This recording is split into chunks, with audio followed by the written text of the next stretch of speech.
Hi, I'm David Barber. This is The Music Biz on rockoncolorado.com, and today we're talking about signs that your band may be failing. Band is like a team. You may win some awesome gigs, or you may lose all your gear. But many bands continue gigging way past the time when they ought to have just given it up and quit. Some of the best bands are more like family than like a team of players. And others might live together and share everything but become more like a dysfunctional soap opera family. And sometimes that makes for great music, and sometimes, like a lot of families, it's a nightmare. Based on our observations, there are a few telltale signs that the band isn't doing very well. Now, just because your band falls into one or more of these categories doesn't mean you should up and quit right away. It may be that only one band member needs to be replaced, or that everyone needs a break from each other for a few months. Or maybe you just need to sit down and write some new music that gets everyone excited again. Maybe you just need to sit down and talk it over and figure out what the problem is and find a way to solve it. If your band can make it through the tough times and continue on making great music, you may come out better and tighter and more like a family than like a team. And that's probably what you want anyway, right? Here are the signs to look out for, and we're going to talk about all these in a little bit more detail later. First, and probably most importantly, and most obviously, attendance at your gigs is falling. Second, booking gigs is becoming harder and harder. Third, disagreements within your band are becoming more and more common and bigger and harder to resolve. Four, there's not much new music coming out of your band. And fifth, one or more of your band members shows an increasing lack of commitment to the band. Now, let's talk about attendance. As your band improves, your attendance should grow, right? So if fewer and fewer people are coming to your shows, it's a sure sign that something's wrong. You don't want to take it as a trend after just a couple of bad gigs. Anybody can have a couple of bad gigs. And you want to take into account things like weather, holidays, huge concerts in the same genre. You know, sometimes bad gigs happen, and they happen in clusters. And you just got to slog through it and get through to the better gigs. Now, that said, if your band really does suck, then it'll be harder and harder to bring out a good crowd. I've seen a real-life example where this brand new band brought 200 people to their very first gig. It's freaking amazing. Second gig, 100. Third gig, 50. Fourth gig, 25. And then they broke up. And now, let's talk about booking. Chances are, if you're having trouble getting gigs booked, it's because people aren't coming to your gigs. And the booking people know that.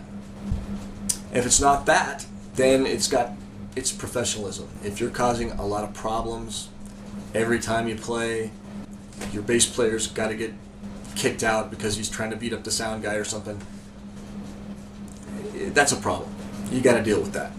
You know, you're going to know that booking guys don't want to book you because they don't return your phone calls, your emails, or whatever you're doing.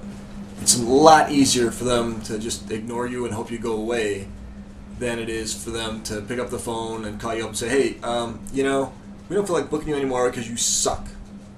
You're not going to get that phone call. And even if you get them on the phone, some of the few that are actually going to want to talk to you anyway, they're going to say, look, people aren't coming to your shows, or your bass player keeps fighting with the sound guy or something like that. They're not going to tell you you suck. But maybe you do. That's a sign that maybe you do. And remember, booking people talk to each other. You know, if you're a problem in one venue, other venues are probably going to find out about it. Disagreements within the band. Does your band spend more time arguing than practicing? Does one guy want to write only rockabilly songs and the others want to write punk? Did your drummer sleep with a bass player's girl? Did your lead guitar player sleep with the drummer? Have there been fist fights on stage? I've seen all that. If any one of these things or anything similar is happening, you got a problem, and it's likely going to affect the performance. We've seen bands spend 3 weeks on the road and then break up as soon as they get back. Touring is the quickest way to break up a band or bond them together forever. Unfortunately, the only way to figure out which way it's going to go is to do the tour. Now, some guys realize they just can't stand to be away from home for more than a couple days. You know, they miss their wife or their kids or something, or their job, and they'll just quit. And other guys, they can't handle the stress of not knowing if the next gig is going to pay enough to buy gas to get back home. Some guys like that, and they enjoy sleeping on strangers' floors and with random girls who they happen to meet at the gigs. And some guys don't mind not showering for a few days. Put all these different guys in a small van for 8 hours on the road for days on end. So, you know, nerves get frayed and people get on each other's nerves, and it can be a problem. You want to deal with that as soon as you can. And, you know, sometimes you just got to weed out the guys that aren't going to be able to tour. Or decide as a band that touring just ain't for your band. We've seen bands do that. Lack of new material. If your band has not written any new songs for like a year or more, you might want to break up. If you're a cover band, the question should be, have you learned any new songs lately?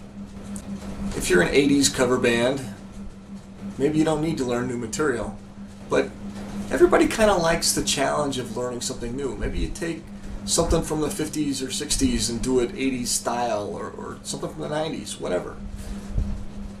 You know, every creative artist needs to grow a little. They need the stimulation.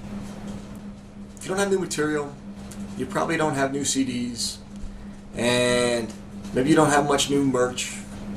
And, you know, even if the old stuff is selling through the roof, you got to start preparing for when that starts to taper off. Okay? We've seen this most commonly in bands that have peaked. They're just busy. They're the most popular band in town, so they're getting all kinds of gigs. They're making money. They don't even bother rehearsing anymore because they're so busy playing, which is great. It's a great problem to have. Sooner or later, another band comes along and they're the hottest thing in town, and they get all the great gigs, and you're opening for them instead of the other way around.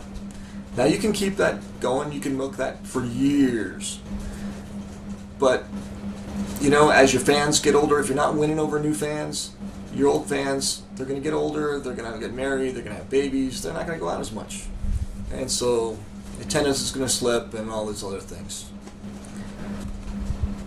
The final thing to discuss is lack of commitment from band members. You'll recognize this when guys stop showing up for rehearsal, or even worse, they stop showing up for gigs. That's a pretty obvious one. But you may also notice that one or more of them has started up a side project. And if that project becomes more successful than the band you're in now, guess who's going to quit? Or at least not be available.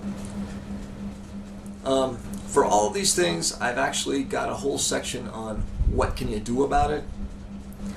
But YouTube has to keep it short, so you're going to have to go to rockoncolorado.com, click on the music biz, and read about it.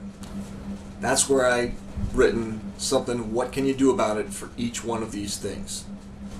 Thanks for watching. I'm David Barber. This is rockoncolorado.com.